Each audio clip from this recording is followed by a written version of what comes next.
The Great Nebraska Sea by Allan Danzig. It has happened 100 times in the long history of Earth, and, sooner or later, will happen again. Everyone, all the geologists at any rate, had known about the Kiowa Fault for years. That was before there was anything very interesting to know about it. The first survey of Colorado traced its course north and south in the narrow valley of Kiowa Creek, about 20 miles east of Denver. It extended south to the Arkansas River. And that was about all even the professionals were interested in knowing. There was never so much as a landslide to bring the fault to the attention of the general public. It was still a matter of academic interest when, in the late 40s, geologists speculated on the relationship between the Kiowa Fault and the Conchas Fault farther south in New Mexico, and which followed the Pecos as far south as Texas. Nor was there much in the papers a few years later when it was suggested that the Niobrara Fault, just inside a roughly parallel to the eastern border of Wyoming, was a northerly extension of the Kiowa. By the mid-60s, it was definitely established that the three faults were in fact a single line of fissure in the essential rock, stretching almost from the Canadian border well south of the New Mexico-Texas line. It is not really surprising that it took so long to figure out the connection. The population of the states affected was in places as low as 5 people per square mile. The land was so dry it seemed impossible that it could ever be used except for sheep farming. It strikes us today as ironic that from the late 50s there was grave concern about the level of water table throughout the entire area. The even more ironic solution to the problem began in the summer of 1973. It had been a particularly hot and dry August, and the Forestry Service was keeping an anxious eye out for the fires it knew it could expect. Dense smoke was reported rising above a virtually uninhabited area along Black Squirrel Creek, and a plane was sent out for a report. The report was no fire at all. The rising cloud was not smoke, but dust. Thousands of cubic feet of dry earth rising lazily on the summer air. Rock slides, they guessed, certainly no fire. The Forestry Service had other worries at the moment, and filed the report. But after a week had gone by, the town of Edison, a good 20 miles away from the slides, was still complaining of the dust. Springs were going dry, too, apparently from underground disturbances. Not even in the Rockies could anyone remember a series of rock slides as bad as this. Newspapers in the mountain states gave it a few inches on the front page. Anything is news in late August, and the geologists became interested. Seismologists were reporting unusual activity in the area, tremors too severe to be rock slides. Volcanic activity, specifically a dust volcano. Unusual, they knew, but right on the Kiowa Fault, could be. Labor Day crowds read the scientific conjectures with late summer lassitude. Sunday supplements ran 4-color artists' conceptions of the possible volcano. Only active volcano in U.S.? Demanded the headlines, and some papers even left off the question mark. It may seem odd that the simplest explanation was practically not mentioned. Only Joseph Schwartzberg, head geographer of the Department of the Interior, wondered if the disturbance might not be a settling of the Kiowa Fault. His suggestion was mentioned on page 9 or 10 of the Monday newspapers, page 27 of the New York Times. The idea was not nearly so exciting as a volcano, even a lavaless one, and you couldn't draw a very dramatic picture of it. To excuse the other geologists, it must be said that the Kiowa Fault had never acted up before. It never sidestepped, never jiggled, never produced the regular shows of its little sister out in California, which almost daily bounced San Francisco or Los Angeles or someplace in between. The dust volcano was, on the face of it, a more plausible theory. Still, it was only a theory. It had to be proved. As the tremors grew bigger, along with the affected area, as several towns, including Edison, were shaken to pieces by incredible earthquakes, whole bus and plane loads of geologists set out for Colorado, without even waiting for their university and government department to approve budgets. They found, of course, that Schwartzberg had been perfectly correct. They found themselves on the scene of what was fast becoming the most violent and widespread earthquake North America, probably the world, has ever seen in historic times. To describe it in the simplest terms, land east of the fault was settling at a precipitous rate. Rock scraped rock with a whining roar. Shuddery as a squeaky piece of chalk raked across a blackboard, the noise was deafening. The surfaces of the land east and west of the fault seemed no longer to have any relation to each other. To the west, tortured rock reared into cliffs. East, where sharp reports and muffled wheezes told of continued buckling and dropping, the earth trembled downward.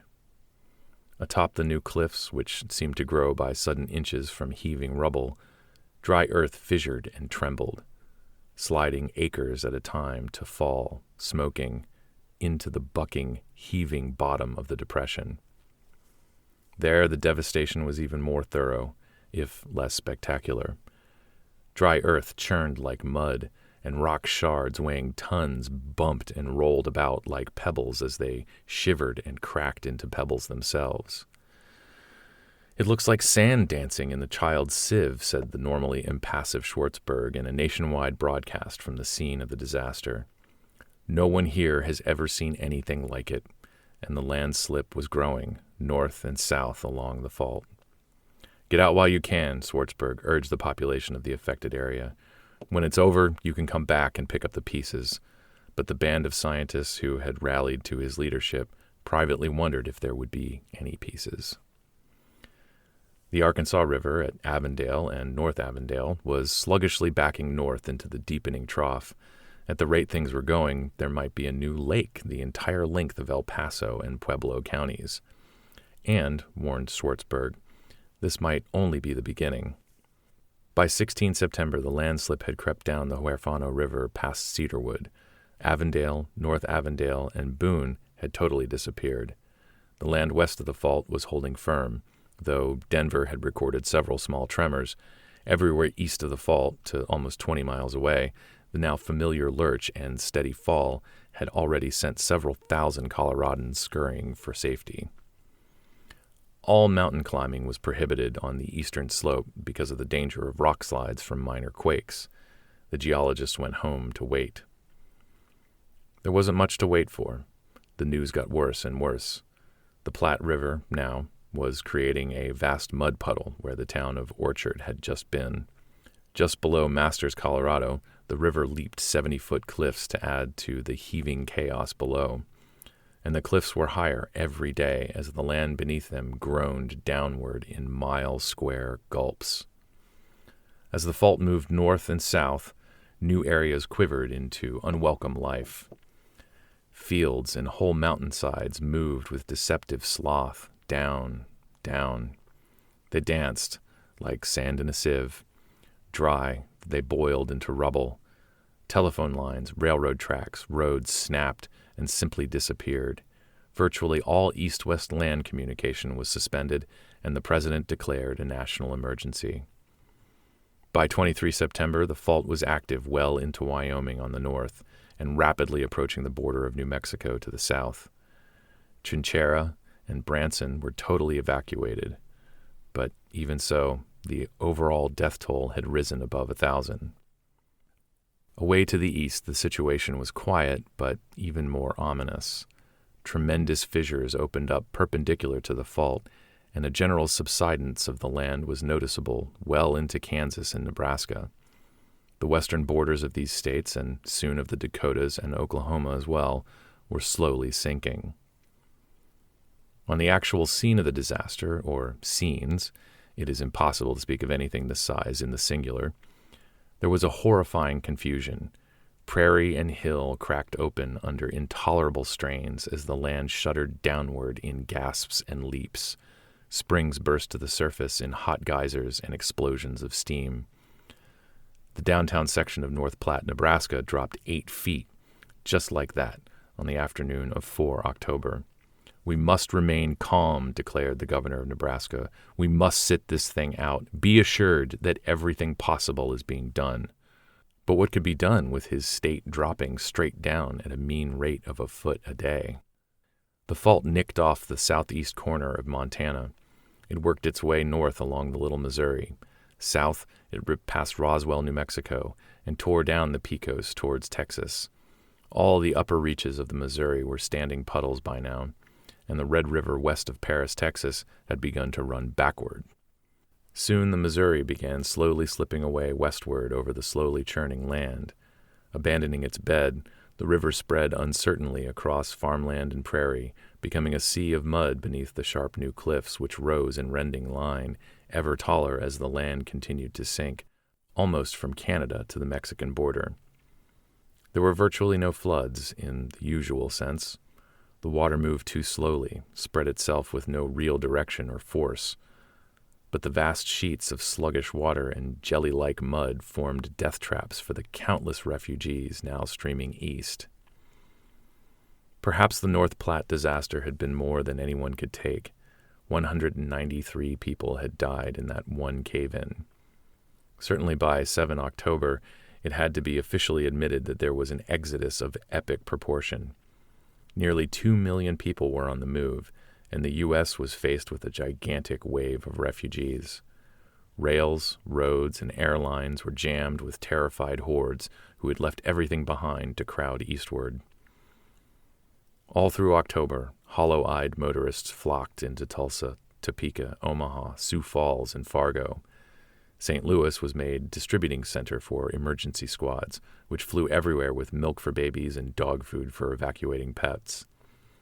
Gasoline trucks boomed west to meet the demand for gas, but once inside the zone of terror, as the newspapers now called it, they found their route blocked by eastbound cars on the wrong side of the road. Shops left by their fleeing owners were looted by refugees from further west. An American Airlines plane was wrecked by a mob of would-be passengers in Bismarck, North Dakota. Federal and state troops were called out, but moving 2 million people was not to be done in an orderly way. And still, the landslip grew larger.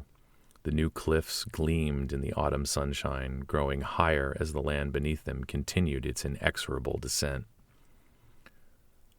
On 21 October, at Lubbock, Texas, there was a noise variously described as a hollow roar, a shriek, and a deep musical vibration, like a church bell. It was simply the tortured rock of the substrata giving way. The second phase of the national disaster was beginning. The noise traveled due east at better than 85 miles an hour. In its wake, the earth to the north just seemed to collapse on itself like a punctured balloon, read one newspaper report. Like a cake that's failed, said a Texarkana housewife who fortunately lived a block south of Thayer Street, where the fissure raced through. There was a sigh and a great cloud of dust, and Oklahoma subsided at the astounding rate of about 6 feet per hour. At Biloxi, on the Gulf, there had been uneasy shufflings underfoot all day. Not tremors exactly, said the captain of a fishing boat, which was somehow to ride out the coming flood, but like as if the land wanted to be somewhere else. Everyone in doomed Biloxi would have done well to have been somewhere else that evening. At approximately 8:30 p.m., the town shuddered, seemed to rise a little like the edge of a hall carpet caught in a draft, and sank. So did the entire Mississippi and Alabama coast at about the same moment. The tidal wave, which was to gouge the center from the U.S., marched on the land. From the north shore of Lake Pontchartrain to the Apalachicola River in Florida, the Gulf Coast simply disappeared. Gulfport, Biloxi, Mobile, Pensacola, Panama City, 200 miles of shoreline vanished with over 2.5 million people. An hour later, a wall of water had swept over every town from Dothan, Alabama to Bogalusa on the Louisiana-Mississippi border. "We must keep panic from our minds," said the governor of Alabama in a radio message delivered from a hastily arranged all-station hookup. "We of the gallant Southland have faced and withstood invasion before." Then, as ominous creakings and groanings of the earth announced the approach of the tidal wave, he flew out of Montgomery, half an hour before the town disappeared forever. One head of the wave plunged north, eventually to spend itself in the hills south of Birmingham. The main sweep followed the lowest land. Reaching west, it swallowed Vicksburg and nicked the corner of Louisiana. The whole of East Carroll Parish was scoured from the map. The Mississippi River now ended at about Eudora, Arkansas, and minute by minute the advancing flood bit away miles of riverbed swelling north. Chico, Jenny, Lake Village, Arkansas City, Snow Lake, Elaine, Helena, and Memphis felt the tremors. The tormented city shuddered through the night. The earth continued its descent, eventually tipping 2.5 degrees down to the west. The Memphis tilt is today one of the unique and charming characteristics of the gracious old town, but during the night of panic, Memphis residents were sure they were doomed. South and west, the waters carved deeply into Arkansas and Oklahoma. By morning, it was plain that all of Arkansas was going under.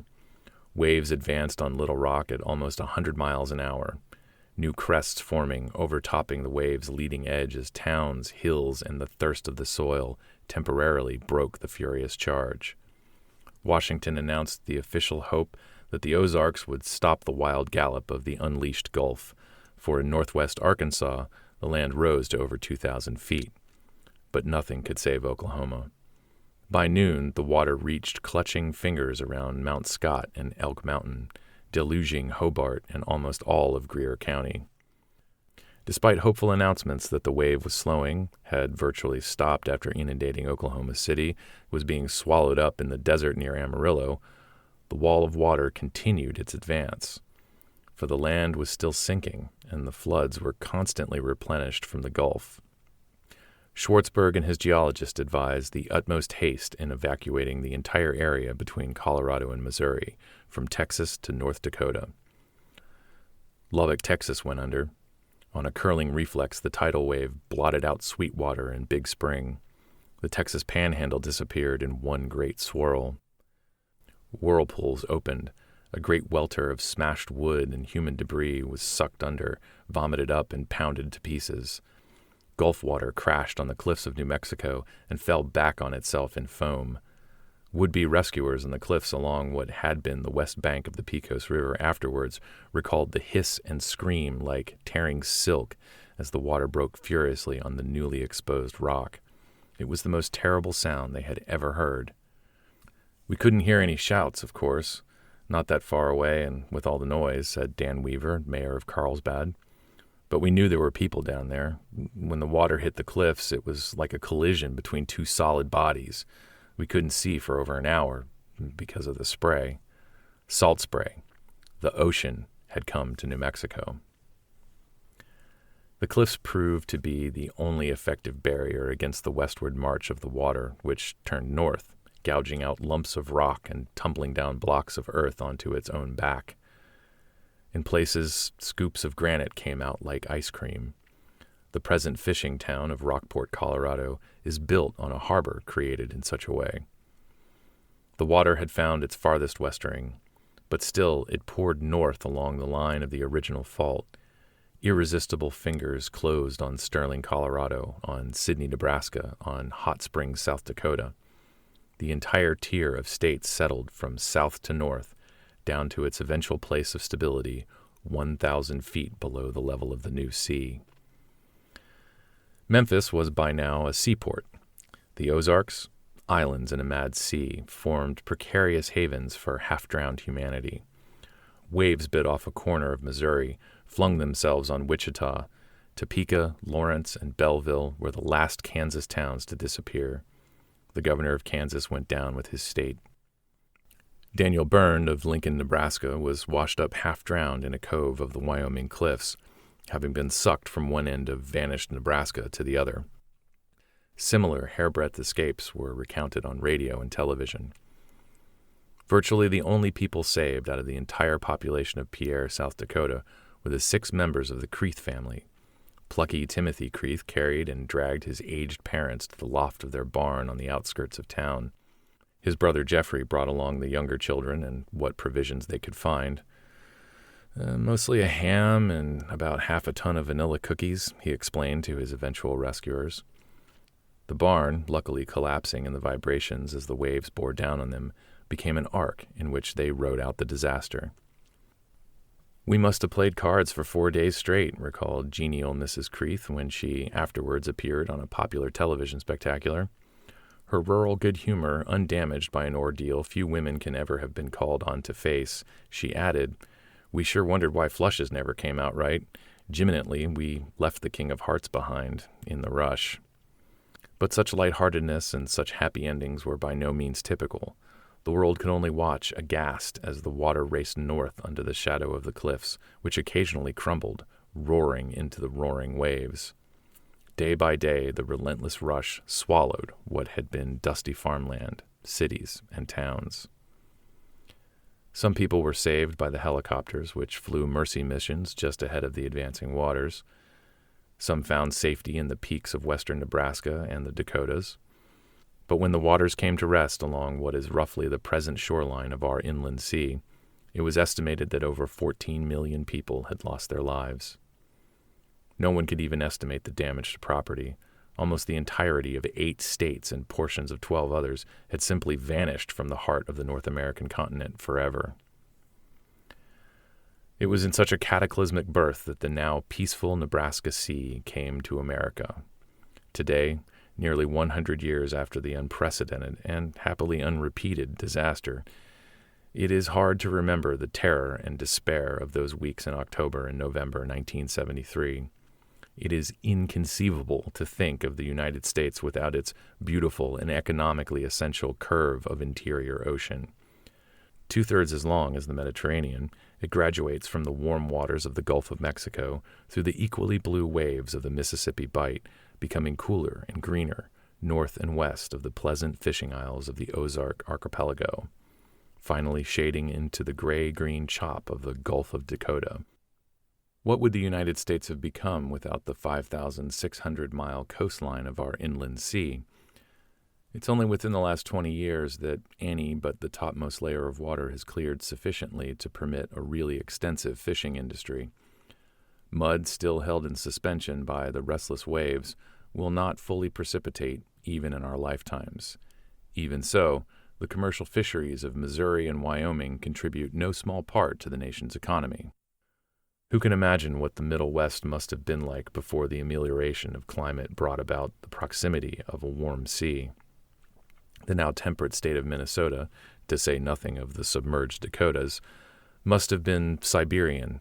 From contemporary accounts, Missouri, our second California, was unbelievably muggy, almost uninhabitable during the summer months.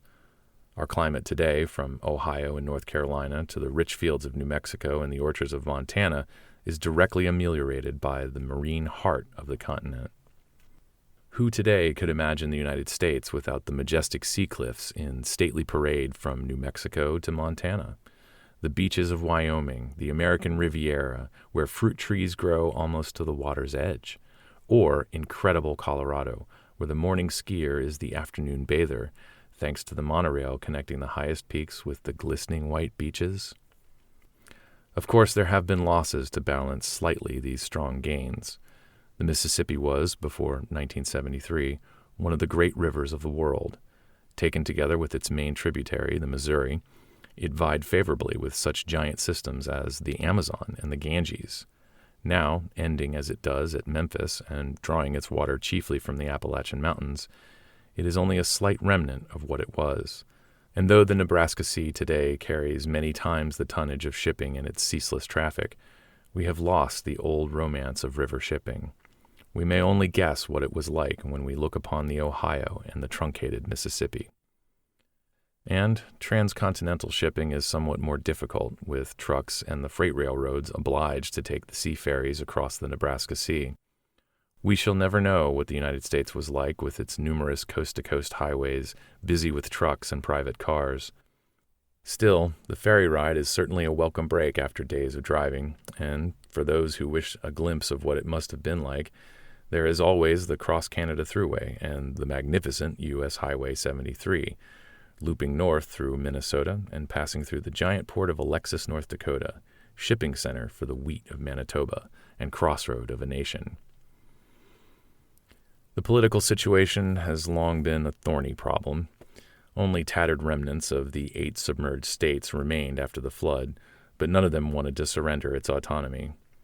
The tiny fringe of Kansas seemed, for a time, ready to merge with contiguous Missouri, but following the lead of the Arkansas Forever faction, the remaining population decided to retain political integrity. This has resulted in the continuing anomaly of the 7 fringe states, represented in Congress by the usual 2 senators each, though the largest of them is barely the size of Connecticut, and all are economically indistinguishable from their neighboring states. Fortunately, it was decided some years ago that Oklahoma, only one of the 8 to have completely disappeared, could not in any sense be considered to have a continuing political existence. So, though there are still families who proudly call themselves Oklahomans, and the Oklahoma Oil Company continues to pump oil from its submerged real estate, the state has in fact disappeared from the American political scene. But this is by now no more than a petty annoyance, to raise a smile when the talk gets around to the question of states' rights. Not even the tremendous price the country paid for its new sea, 14 million dead, untold property destroyed, really offsets the asset we enjoy today. The heart of the continent, now open to the shipping of the world, was once dry and landlocked, cut off from the bustle of trade and the ferment of world culture. It would indeed seem odd to an American of the 50s or 60s of the last century to imagine sailors from the merchant fleets of every nation walking the streets of Denver, fresh ashore at Newport, only 15 miles away, or to imagine Lincoln, Fargo, Kansas City, and Dallas as world ports and great manufacturing centers. Utterly beyond their ken would be Roswell, New Mexico, Benton, Wyoming, Westport, Missouri, and the other new ports of over 1 million inhabitants, each which have developed on the new harbors of the inland sea. Unimaginable, too, would have been the general growth of population in the states surrounding the new sea. As the water tables rose and manufacturing and trade moved in to take advantage of the just-created axis of world communication, a population explosion was touched off, of which we are only now seeing the diminution. This new westering is to be ranked with the first surge of pioneers which created the American West. But what a difference! Vacation paradises bloom, a new fishing industry thrives, her water road is America's main artery of trade, and fleets of all the world sail, where once the prairie schooner made its laborious and dusty way west. End of The Great Nebraska Sea by Allan Danzig. Recording by Alex Clark, Plattsburgh, New York.